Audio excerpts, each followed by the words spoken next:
한번 이렇게 인사하겠습니다. 사랑합니다. 이것도 좀 약하지요. 사랑합니다 말에 하나 더 붙입시다. 진짜 사랑합니다. 우리 경상도 말로 억수로 사랑합니다. 한번 더 하지요. 경상도 사투리로 억수로 사랑합니다. 예, 우리 속에 사랑이 넘쳐날 수 있는 그런 은혜가 있기를 간절히 소망합니다. 예전에 대학원 수업에 제목은 기억나지 않는데 한 편의 단편 영화를 봤던 적이 있습니다. 그 내용은 이렇습니다. 건강한 남자 사랑에 빠졌어요. 근데 그가 사랑에 빠진 사람이 누구냐?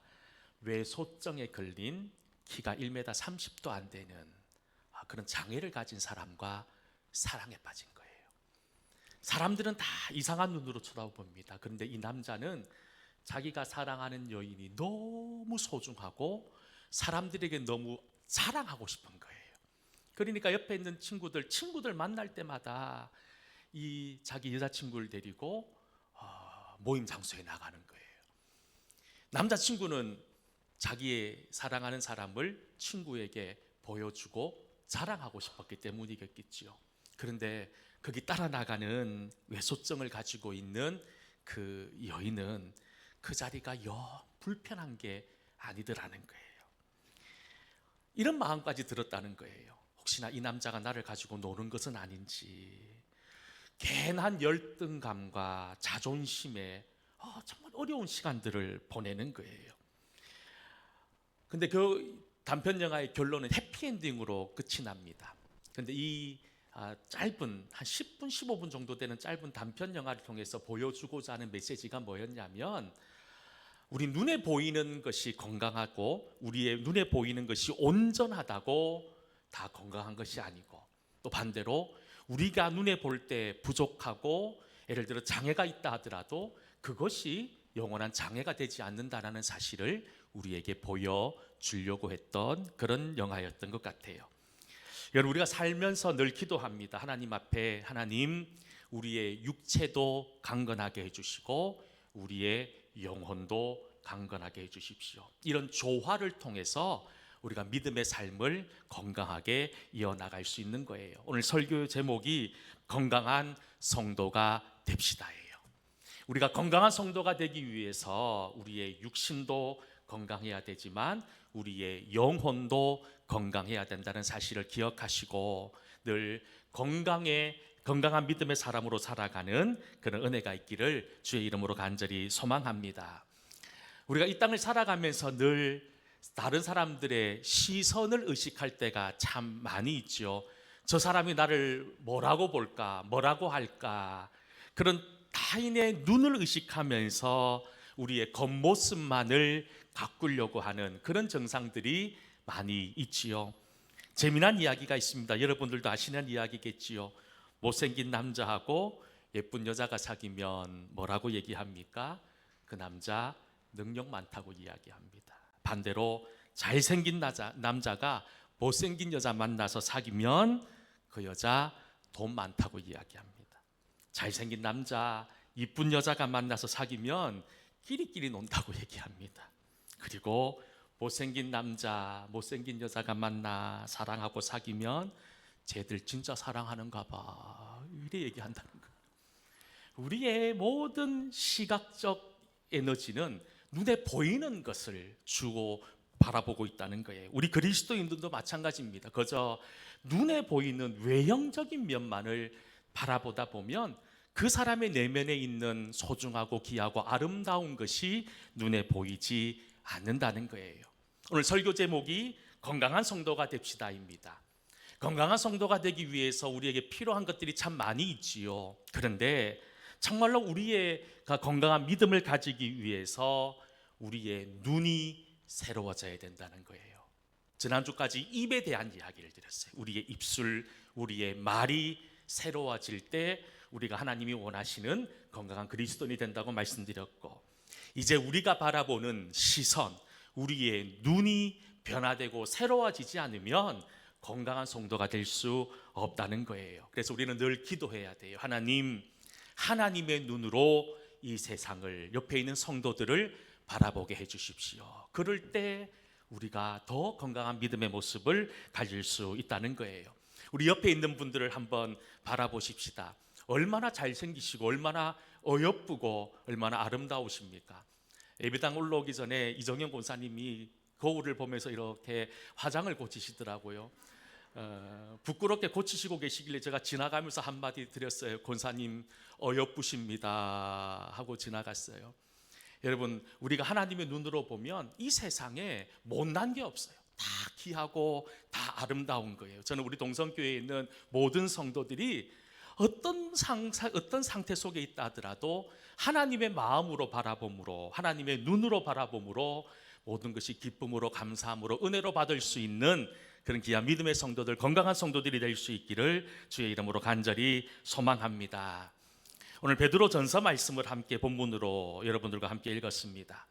이 베드로 전서와 후서의 말씀은 참 아픈 이야기가 담겨져 있어요.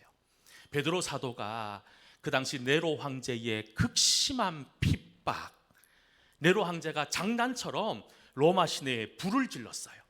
불놀이 하려고 로마 시내에 불을 질렀던 거예요. 그리고 그 불에 대한, 그 화재에 대한 책임을 누구에게 돌렸느냐? 그리스도인들에게 돌려서 이제 극심한 핍박이 시작되는 그 상황 속에서 베드로가 순교하기 직전에 기록한 성경이 베드로 전서와 후서의 말씀인 거예요. 어떻게 보면 베드로 사도가 예수님의 제자로 부름받고 또 그가 살아갔던 수십 년의 시간들 속에서 이제 마지막 인생의 마침표를 찍는 그 순간에 유언처럼 기록한 성경이 베드로 전서와 후서의 말씀이더라는 거예요. 특별히 이 베드로 전서에서 베드로 사도가 말해주고 싶은 메시지가 뭐였느냐? 1장 1절에 보면 먼저 이렇게 말씀으로 시작하고 있어요. 우리 베드로 전서 1장 1절 말씀 함께 읽어보겠습니다. 예수 그리스도의 사도 베드로는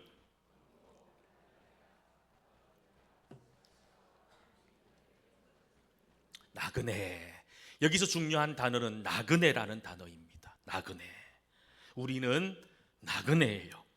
폭군 네로에 의해 목숨이 위태로워지는 시련 속에 베드로전서 1장 3절에 베드로 사도는 우리는 나그네이지만 우리에게는 소망이 있다고 얘기합니다. 베드로전서 1장 3절 말씀 뭐라고 기록되어져 있냐면 우리 주 예수 그리스도의 아버지 하나님을 찬송하리로다. 그의 많으신 긍휼대로 예수 그리스도를 죽은 자 가운데서 부활하게 하심으로 말미암아 우리를 거듭나게 하사 산 소망이 있게 하시며. 여러분, 나그네는 어떤 사람입니까? 집도 없고 아무것도 없이 거저 정처 없이 떠돌아다니는 사람을 우리는 흔히 나그네 같다고 이야기하죠. 베드로는 우리에게 이야기합니다. 저와 여러분 모두는 나그네라고 말입니다. 하지만 세상 사람들은 나그네를 바라볼 때 측은한 마음으로 바라봅니다. 하지만 우리에게는 세상에서는 비록 나그네인지는 모르겠지만 우리에게는 무엇이 있느냐? 하나님을 향한 분명한 소망이 있다는 사실을 베드로 사도는 우리에게 알리고 싶었기 때문에 이렇게 펜을 들고 있다는 거예요. 이런 베드로 사도는 우리가 어떤 상황 속에 놓인다 하더라도 우리에게는 진정한 소망이 있음을 다시 한 번 더 말씀하고 있습니다. 올 한 해 여러분들이 살아가면서 얼마나 힘들고 어려우셨습니까? 내 뜻대로 되지 않고 내 마음대로 풀리지 않는 내 인생의 문제들을 붙들고 씨름하며 아파하며 힘들어했던 시간들 아니었습니까? 사랑하는 자녀들 늘 잘되고 복된 소식들만 오고 갔으면 좋겠는데 자녀들에게 들리는 소문은 힘들다, 어렵다, 안 된다는 이야기들로 가득 찹니다. 그럴 이야기를 들을 때마다 우리는 늘 마음이 어렵고 불편합니다. 하나님 왜 나에게 믿음이 있다고 하지만 이런 시련과 고난을 끊임없이 주십니까? 라고 늘 되뇌이며 살아가는 것이 우리네 모습이더라는 거예요. 그럼에도 불구하고 우리가 기억해야 되는 것은 우리에게는 소망이 있다는 거예요. 그 소망이 무엇이냐? 바로 예수 그리스도라는 거예요. 특별히 이렇게 소망 있는 사람 어떤 사람일까요? 하나님을 소망하며 끊임없이 성장하고 자라는 사람이 바로 소망 있는 사람입니다. 우리가 오늘 함께 읽은 베드로의 그 말씀 내용들을 보면 우리가 정체되어져 있는 그런 살아있는지 죽어있는지 구분하지 못하는 인생이 아니라 점점 자라나는 인생, 자라나는 믿음을 가지기를 소망하고 있다는 거예요. 우리는 복음을 향해 자라나야 됩니다. 무엇보다도 예수 그리스도의 장성한 분량을 향해 살아가고 자라나야 될 사명과 책임이 우리에게 있다는 거예요. 끊임없이 이 땅은 우리를 공격합니다. 예수 믿는 사람들을 공격한다는 거예요. 여러분, 절에 다니는 사람들이 이 세상에서 예를 들어 실수하고 범죄를 저질렀을 때 절에 다니는 사람을 보고 야, 너네 절에 다니면서 왜 그러냐라고 말하지 않는다는 거예요. 교회 다니는 우리들한테는 꼭 얘기합니다.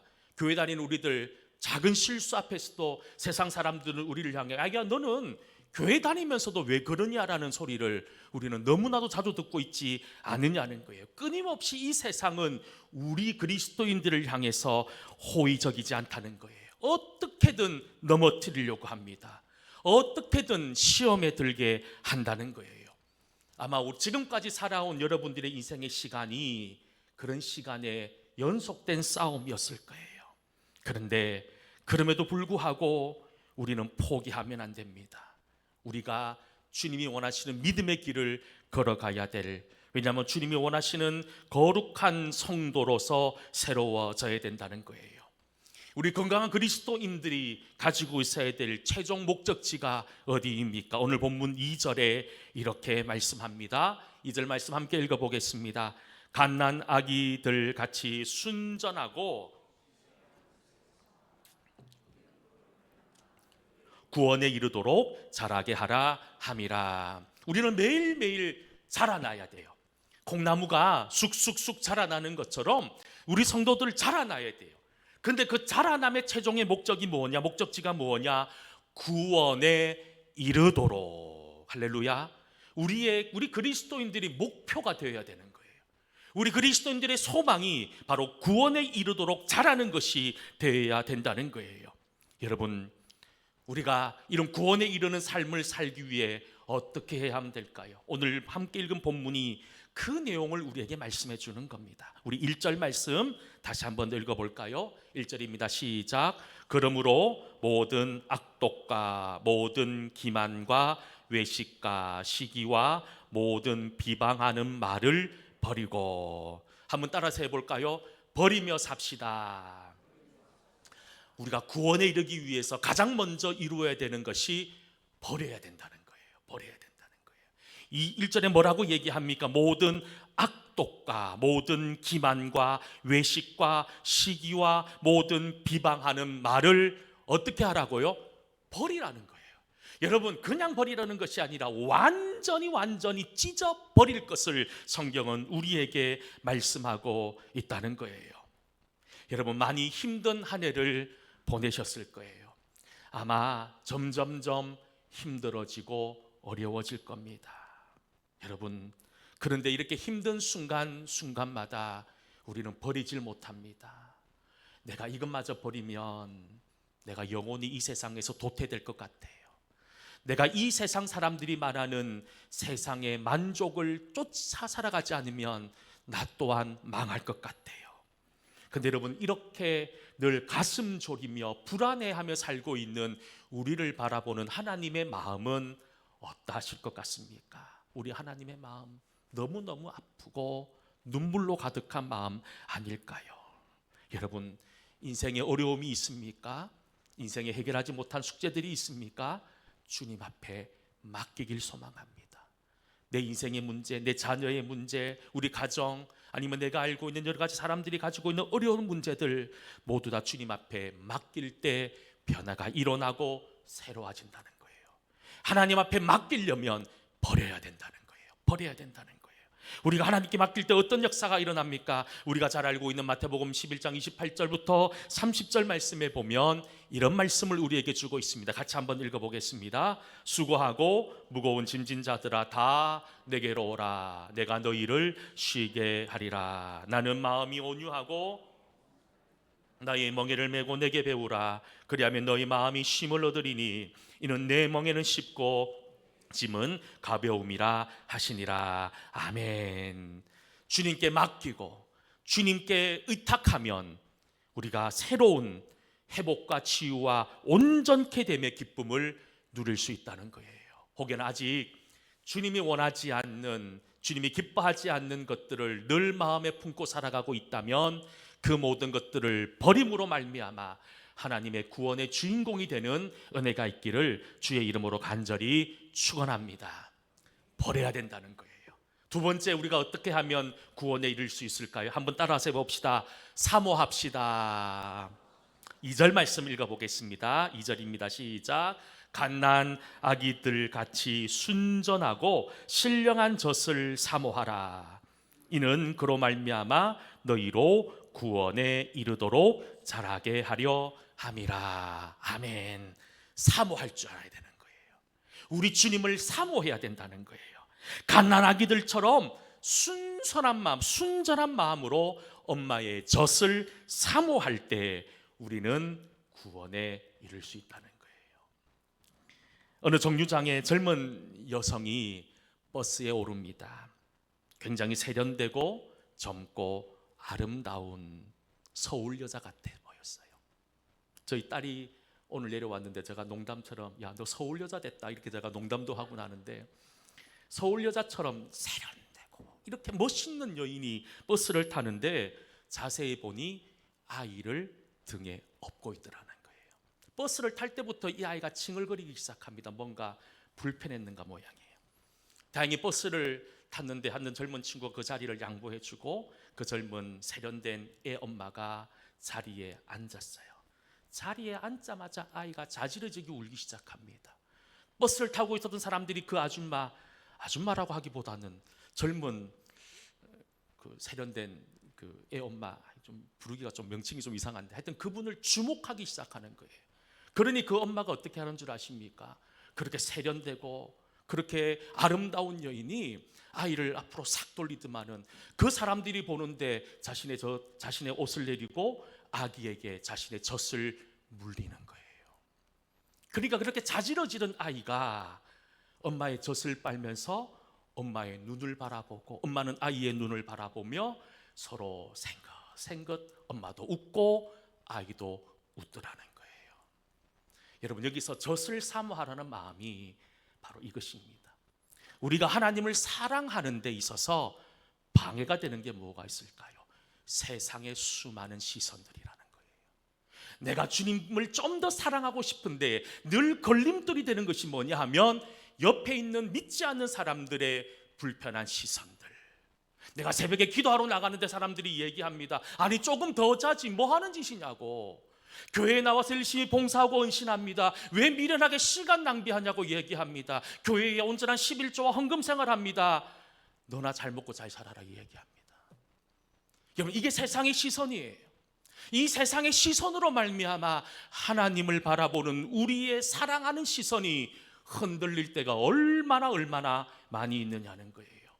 베드로 사도가 오늘 젖을 사모하라고 하는 이 말씀은 배가 고파서 징얼징얼 울고 있는 아이에게 젖을 물리는 그 엄마의 모습 속에서 아이는 엄마를 보고 엄마는 아이를 보고 다른 사람의 시선과 다른 사람들의 소리는 들리지 않고 온전히 서로만을 바라볼 수 있는 그 상태, 그것이 바로 젖을 사모하는 상태더라는 거예요. 여러분들은 정말 하나님을 사랑하는데 이런 갓난아기가 배고픈 가운데 엄마의 젖을 기다리고 사모하는 그 마음으로 주님을 바라보고 주님을 향한 사랑의 마음으로 살아가고 있습니까?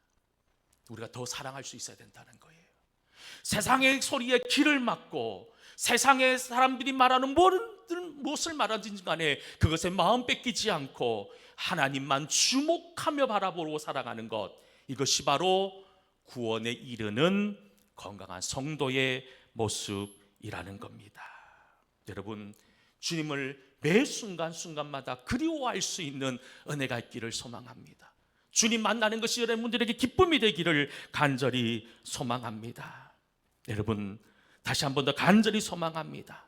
하나님에게 모든 것을 맡기고 주님만을 바라보는 그런 귀한 믿음의 삶, 그것을 통해서 우리는 온전해질 수 있고 하나님의 백성으로 나아갈 수 있다는 거예요. 우리는 버려야 됩니다. 그리고 사모해야 됩니다. 그리고 또 한 가지 어떻게 해야 될까요? 한번 따라서 해봅시다. 나아갑시다. 자, 오늘 본문 3절과 4절 말씀 같이 한번 읽어보겠습니다. 너희가 주의 인자하심을 맛보았으면 그리하라. 사람에게는 버림받았으나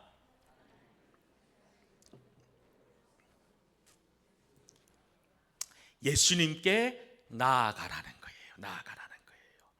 요즘 텔레비나 유튜브를 틀면 먹방, 우리나라에 맛있는 게 우리나라에 워낙 이제 할 게 없으니까 이제 외국으로 나가서 외국 맛있는 식당들을 이렇게 소개하고 알리는 유튜버들이 참 많지요. 그걸 보면서 어떤 생각이 듭니까? 참 맛있겠다. 나도 한번 먹어보면 좋겠다. 그런 생각이 들 때가 많잖아요. 근데 여러분, 맛있는 음식은 내가 텔레비로 보고 생각한다고 맛볼 수 있는 게 아니에요. 직접 가서 먹어봐야 된다는 거예요. 누가 그런 고백을 합니다. 나는 올 한 해 하나님과 동행하는 믿음의 삶을 살았습니다. 하나님이 저에게 큰 은혜와 축복을 내려주셨습니다. 수많은 간증들을 들으면서 나도 저런 간증의 사람이 되었으면 좋겠다. 나도 하나님께 그런 복받는 사람이 되었으면 좋겠다. 우리의 마음속에 늘 그런 소망들을 가지고 살아가잖아요. 그런데 그것이 단순히 머릿속에만 머물러 있으면 이룰 수 없는 거예요. 그 사람이 하나님의 복을 받기 위해 주님 앞에 얼마나 달려나갔는지를, 그 사람이 하나님 말씀대로 살기 위해 얼마나 치열하게 싸웠는지를 우리는 기억할 수 있어야 된다는 거예요. 이제 올 한 해가 정말 20여일밖에 남지 않았습니다. 이제 한 해를 마무리한다는 이 시간 속에서 사실 한 해를 마무리하기보다는 어떻게 하면 한 해를 잘 준비하고 맞이할 수 있을까에 초점이 맞춰야 될 시간인 것 같습니다. 오늘 제가 여러분들에게 우리가 구원을 이루기 위해 필요한 3가지 동사를 말씀드렸습니다. 첫 번째가 뭐라고요? 버리는 것. 따라서 합시다. 버립시다. 두 번째, 사모합시다. 세 번째, 나아갑시다. 여러분, 이 3가지의 동사가 우리의 동사가 되기를 원합니다. 우리 동성교회 성도들의 삶의 모습이 되기를 원합니다. 그래서 이런 믿음의 조화를 통해서 하나님이 기뻐하는 건강한 성도로 변화되고 새로워지는 저와 여러분 모두 다 될 수 있기를 주의 이름으로 간절히 축원합니다. 기도하겠습니다. 우리 찬양 드리고 기도하겠습니다. 왜 나만 겪는 고난이냐고.